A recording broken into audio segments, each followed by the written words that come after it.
Today we discuss construction of refracting type telescope. Clear है? Telescope सबको पता है, ठीक है? Telescope is used to see distant object. दूर रखी वस्तुओं को देखने के लिए हम टेलीस्कोप का उपयोग करते हैं, ठीक है? तो पूजा आपको बताएगी टेलीस्कोप कैसे बनाया जाता है। पूजा के पास क्या है? एक टेलीस्कोप ट्यूब है, दो इस तरह के लेंसेज है। तो पूजा आप सब बच्चों को बताइए कि टेलीस्कोप को बनाना कितना आसान है। पूजा और साथ में Niharika. Today we are going to make a telescope.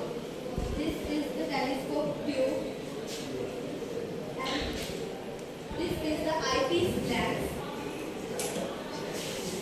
and it is the objective lens which has large focal length and aperture. Eyepiece has the small focal length and small aperture, and we use it like this. ठीक है students, एक बार तालियां बजाओ पूजा के लिए।